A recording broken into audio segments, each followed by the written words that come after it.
वही कालिदास आवास जो है 9 दिनों तक लगातार धुलता रहा। गंगा जल यादव का घर क्यों धुलवाया गया? उसके बाद इसी 2024 के चुनाव की अगर मैं बात करूं, मैनपुरी के अंदर अखिलेश यादव एक मंदिर में जाते हैं, उनके वहां से लौटने के बाद मंदिर को गंगा जल और गोमूत्र से धोकर पवित्र किया जाता है। तब आप उस समय कहाँ थे? क्या अखिलेश यादव हिंदू नहीं थे? आज जन्माष्टमी का दिन है, भगवान श्री कृष्ण से बड़ा हिंदू कौन हुआ? मैं आपसे ये जानना, अखिलेश यादव समस्त बहुजन समाज के नेता हैं, उन्होंने प्रतिनिधित्व देने का काम किया है। 10 कुर्मी को दिया, मुस्लिमों को दिया, ब्राह्मणों को दिया, राजपूतों को दिया, दलितों को दिया, अति दलितों को दिया, अति पिछड़ों को दिया, सभी को उन्होंने प्रतिनिधित्व देने का काम किया। आप देख रहे हैं भारत खबर 24। इस समय हमारी मौजूदगी समाजवादी कार्यालय पे है और हमारे साथ एक युवा मौजूद है। हम इनसे जानते हैं कि जो योगी आदित्यनाथ का तत्कालीन बयान आया है कि जितने हिंदू बटेंगे उतने ही कटेंगे, इस पे लोगों का विचार क्या है? देखिए, ये बयान नहीं है, ये निराशा है। क्योंकि बयान तो उन चीज़ों को माना जाता है कि मान लीजिए कोई नीट का चल रहा था प्रोटेस्ट, या जो 69,000 शिक्षक भर्ती को है, ये एक निराशा है उनकी। क्योंकि उनकी जो स्थिति लोकसभा चुनाव में हुई है, वहाँ से पूरी भारतीय जनता पार्टी में उनको ये समझ नहीं आ रहा है कि अब हमें कौन सा आधार बनाना चाहिए कि जिस आधार में हम अपनी जनता में खोया हुआ विश्वास वापस हासिल कर सकें। ठीक है, तो जब वो अगर देखते हैं कि हम बेरोजगार की बात करें, तो उन्होंने 10 सालों में ऐसा कुछ नहीं किया कि रोजगार पर बात कर सके, सुरक्षा पर बात कर सके। तो जब कुछ नहीं बचता है तो लौट फेर कर क्या रह जाता है? हिंदू मुस्लिम और हिंदू की सुरक्षा। मैं ये पूछ रहा हूँ कि आपको क्या लगता है कि हिंदू को मुसलमान ही खा जाएगा? हिंदू को महंगाई नहीं खा सकती है, हिंदू को बेरोजगारी भी खा सकती है। अगर आप या मैं या मेरा भाई अगर एक अच्छी जॉब नहीं पा सका और एक निम्नतर जीवन स्तर को जीने के लिए मजबूर होता है, तो क्या आप उसे मानते हैं कि ये हिंदू का प्रोग्रेस है?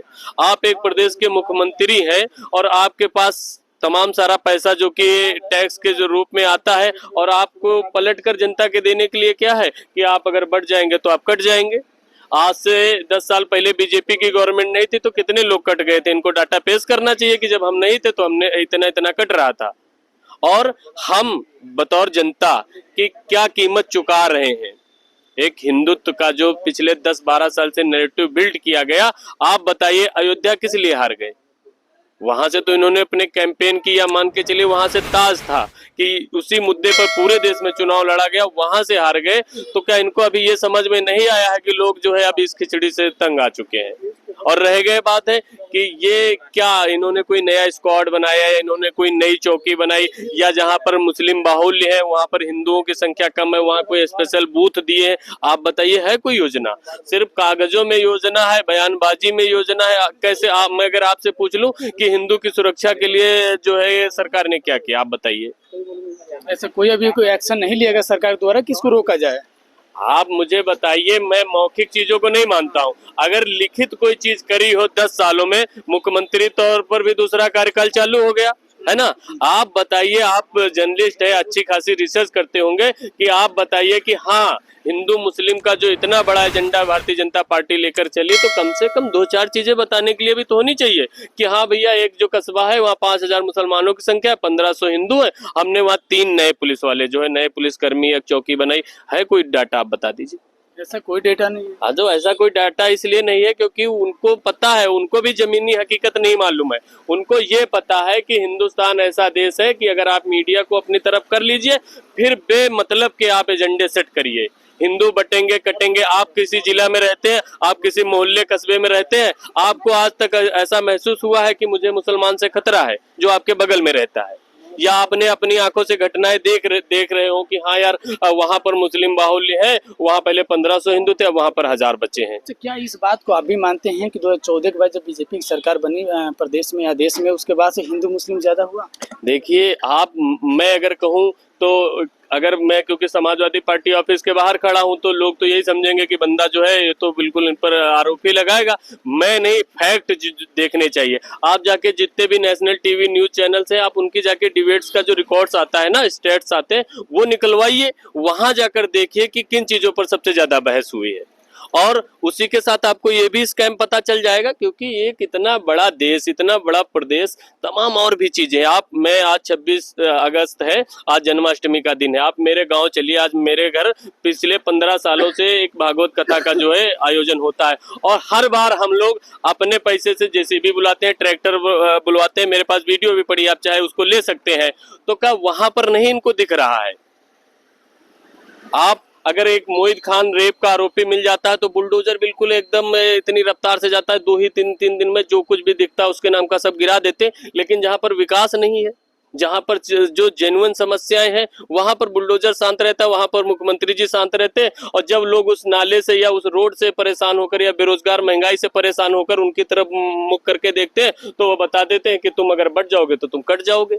कट तो वो रोज ही रहे हैं। आज जो है सामान्य वर्ग की हिम्मत ये नहीं रहेगी। आप उन्नाव या पिछड़े जिलों में चले जाइए, लोग अपने जगह पर रहकर, उनकी ये हैसियत नहीं है कि अपनी 1 साल की कमाई से एक स्प्लेंडर ला सके। कहने का मतलब है कि सत्ता समय वो चीजें सवाल करना चाहिए, लेकिन जब इंडिया अलायंस की सरकार थी, इस समय पार्लियामेंट में राहुल गांधी हो या अखिलेश यादव हो, जो जितने अलायंस के नेता हैं, सभी लोग का यह है कि जातीय जनगणना होना चाहिए।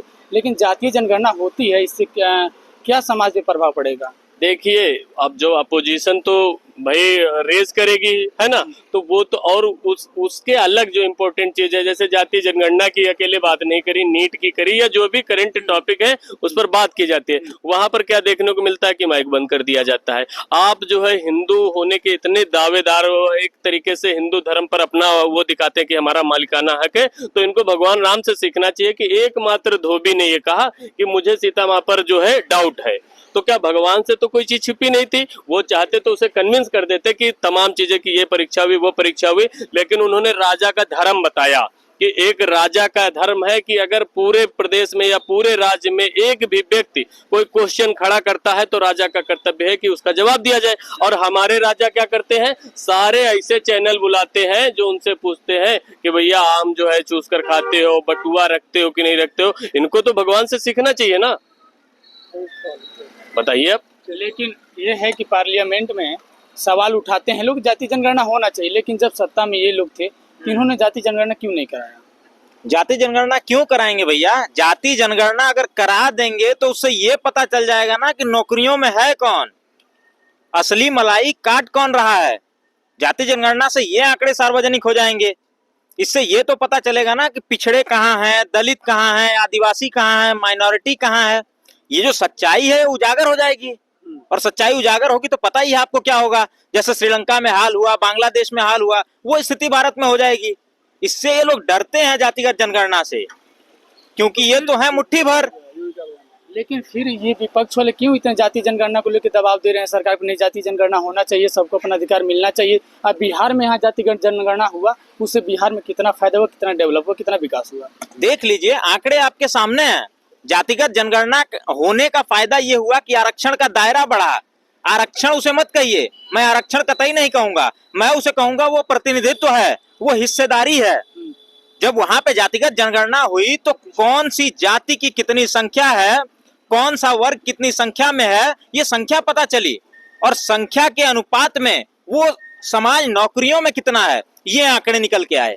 इससे ये पता चला कि आज तक सत्ता की मलाई खा कौन रहा था, हमारा पिछड़ों का, दलितों का, माइनॉरिटीज का हक हुकूक खा कौन रहा था। ये आंकड़े सार्वजनिक हो गए तो कहीं ना कहीं डर तो रहेगा ना। और फायदा इससे ये हुआ, नौकरियां आपने देखी है बिहार में, रिकॉर्ड तोड़ नौकरियां मिली हैं।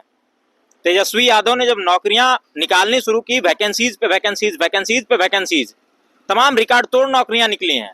आरक्षण का दायरा बढ़ा है, तो कहीं ना कहीं एक समाज जो हक वंचित है, के बच्चे जब सक्षम नहीं है, तभी तो उत्तर प्रदेश के बीपीएससी में काफी आपने देखा कि टीचर बने, वहाँ पे जाके शिक्षक बने।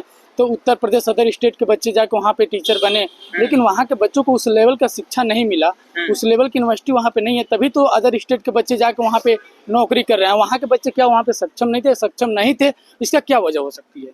वजह क्या है? उन्हें पढ़ने नहीं दिया गया ना, दूर रखा गया। एक चीज नहीं पढ़ने दिया, मैं आपको बताता हूँ, ये पेट है ना, पेट की आग क्या कुछ नहीं करवाती है। यदि आपके पास कमाने खाने का साधन नहीं, आप कहाँ से पढ़ा लेंगे अपने बच्चों को? स्कूलों में आप जाएंगे, वो तो हम धन्यवाद करेंगे लालू यादव जी का, जिन्होंने चरवाहा विश्वविद्यालय का सपना देखा।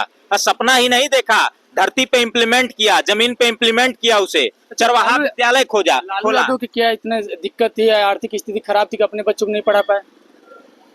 पढ़ाने को आप एक चीज बताइए यार, आप पत्रकार है ना, आप एक चीज मुझे बताइए कि एक मुख्यमंत्री क्या अपने बच्चों को, अगर ईमानदार ना होता तो अपने बच्चों को क्या किसी कॉलेज से डिग्री नहीं दिलवा देता? हम डिग्री की बात नहीं कर रहे हैं, हम शिक्षा की बात कर रहे हैं। क्यों उनके क्रिकेट खेलने शिक्षा का पैमाना क्या है आप मुझे बताइए। शिक्षा आप किस पे मापते हैं? कैसे आदमी शिक्षित है? क्या डिग्री एक कागज का इतना बड़ा टुकड़ा लेने से आदमी शिक्षित हो जाता है? कि सामाजिक नॉलेज होना चाहिए उसके पास।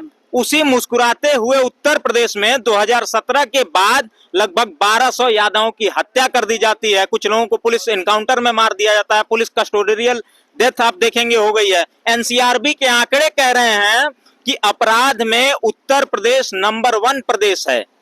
तो कहीं ना कहीं योगी जी का बहुत बड़ा योगदान है इसे नंबर 1 बनाने में। आप देखिए बलात्कार की तमाम घटनाएं हो रही हैं, किसके साथ हो रही हैं? ये भी तो उत्तर प्रदेश ही है आज का। जो है कि जब जंगल राज था, जो भी देखिए, आपकी जो एज है, आपने भी जो है वो यूट्यूब वगैरह से ही न्यूज के माध्यम से देखा होगा। ऐसा तो है नहीं कि आपने झेला होगा, है ना? लेकिन 12 के 17 में हम बता दे रहे हैं सर, बता मैं आ रहा हूँ 2012 में। आपका बिहार से जवाब देना, जहाँ पे आपका छूट गया है। आपने पूछा ना कि वहाँ पर जंगल राज था, जब भी लालू का टाइम था।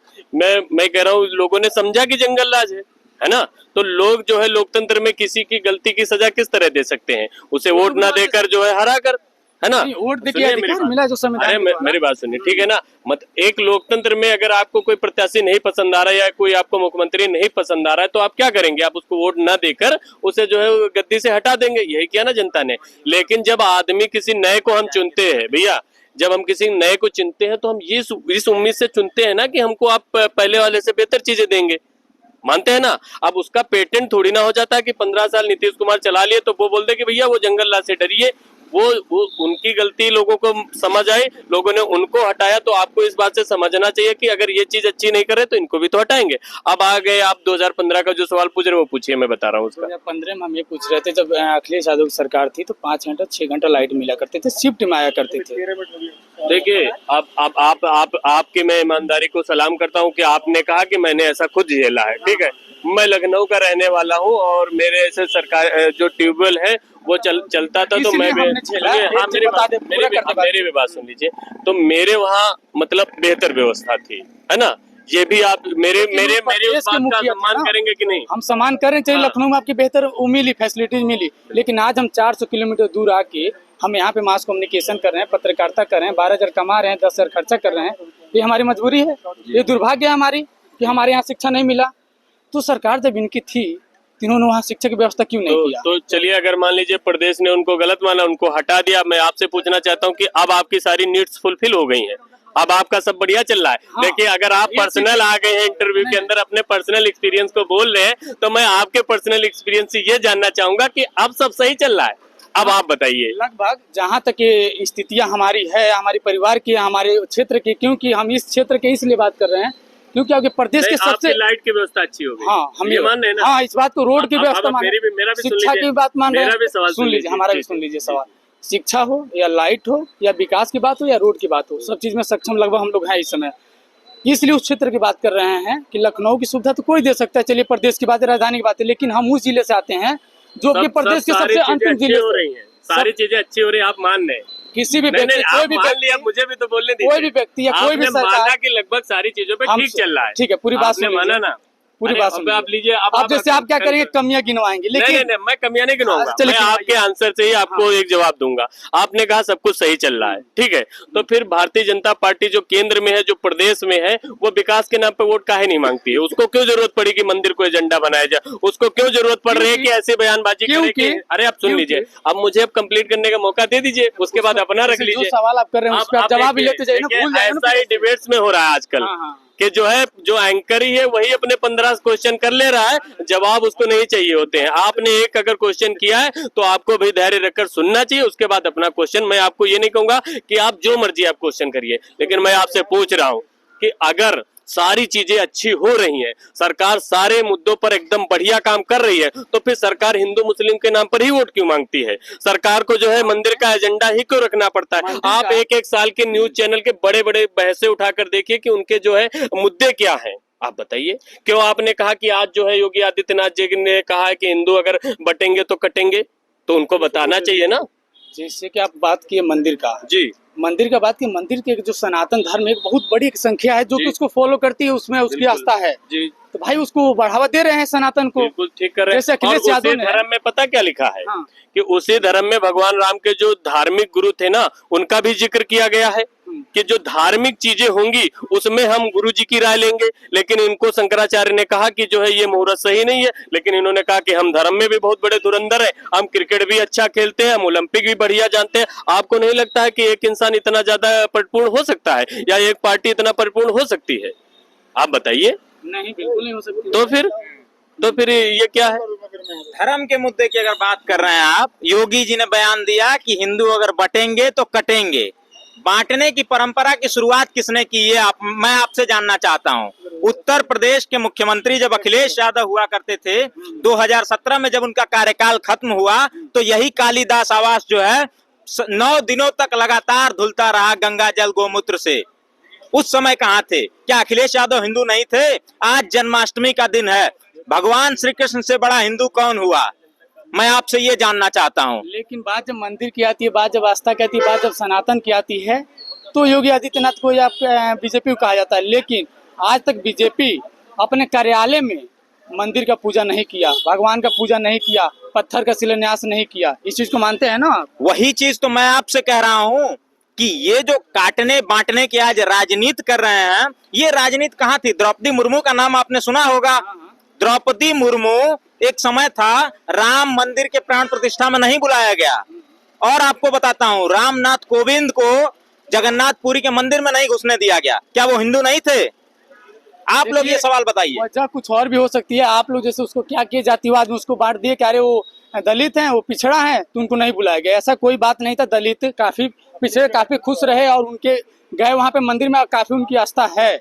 सवाल मैं ये पूछता हूं कि अखिलेश यादव का घर क्यों धुलवाया गया? उसके बाद इसी 2024 के चुनाव की अगर मैं बात करूं, मैनपुरी के अंदर अखिलेश यादव एक मंदिर में जाते हैं, उनके वहां से लौटने के बाद मंदिर को गंगा जल और गोमूत्र से धोकर पवित्र किया जाता है। तब आप लोग कहां थे? आप लोगों ने ये चीजें उजागर क्यों नहीं की, क्यों नहीं दिखाया आप लोगों ने? क्या अखिलेश यादव हिंदू नहीं है? भगवान श्री कृष्ण के वंशज हैं अखिलेश यादव। उस समय आप कहां थे? भगवान श्री कृष्ण से बड़ा हिंदू कोई हुआ है आज तक? ये बताइए। तीनों लोग जिसका आह्वान करता हो, जिसकी आराधना करता हो, उससे बड़ा हिंदू कौन है इस देश के अंदर? हिंदू हिंदू, मुस्लिम मुस्लिम। आप लोगों का बस यही काम है, बांटते रहिए आप लोग। माननीय योगी जी ये जो चीज बयान दिए हैं, जो बोले हैं कि हिंदू अगर बटेंगे तो कटेंगे, बांटने की परंपरा की शुरुआत किसने की? क्या भारतीय जनता पार्टी के सत्ता में आने से पहले दलित, यादव, कुर्मी, कोयरी, काठी, मल्ला ये सारी चीजें हुआ करती थी? कहीं कोई नामो निशान नहीं था। लेकिन जब बात जातीय वर्ग जाति की बात कर रहे हैं, तो 2024 में 5 सीटें मिली यादव की, 5 सीट उनके घर में रही। और किसी यादव नेता नहीं मिले क्या? तमाम यादव नेता हैं। यादवों का जब मेन मुखिया अखिलेश यादव स्वयं चुनाव लड़ रहे हैं, यादवों को क्या जरूरत है? यादवों की कुल मिला करके आप देखिए। इस बात को मानते हैं कि यादव के नेता, यादव के ठेकेदार अखिलेश यादव हैं? ठेकेदार नहीं है, यादवों के नेता हैं। यादवों के ही नहीं बल्कि मैं ये कहूंगा समस्त बहुजन समाज के नेता हैं। उन्होंने प्रतिनिधित्व देने का काम किया है। 10 कुर्मी को दिया, मुस्लिमों को दिया, ब्राह्मणों को दिया, राजपूतों को दिया, दलितों को दिया, अति दलितों को दिया, अति पिछड़ों को दिया, सभी को उन्होंने प्रतिनिधित्व देने का काम किया है। सर्व समाज के नेता हैं अखिलेश यादव। अखिलेश यादव को आप यादव का नेता मानते हैं, अपने मुखिया मानते हैं। मोहन यादव को तो बीजेपी वाले मुख्यमंत्री बनाए हैं। मुखिया मानने का कारण जानते हैं आप लोग? लोग एक चीज बताइए, जब उत्तर प्रदेश में 2017 के बाद लगातार यादवों की हत्या होनी शुरू हो गई, आप लोग कहाँ थे? कितने यादवों की हत्या हुई? क्यों नहीं कोई खबर? आप लोग बार बार केवल यादव की ही बात कर रहे हैं।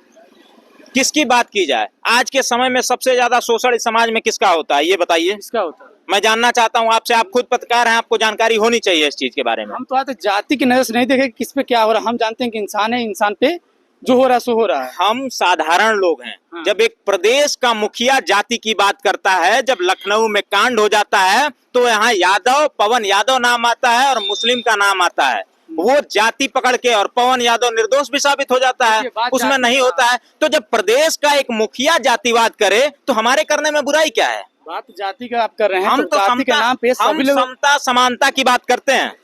प्रदेश का मुखिया हमें जातियों में बांटने का काम करता है।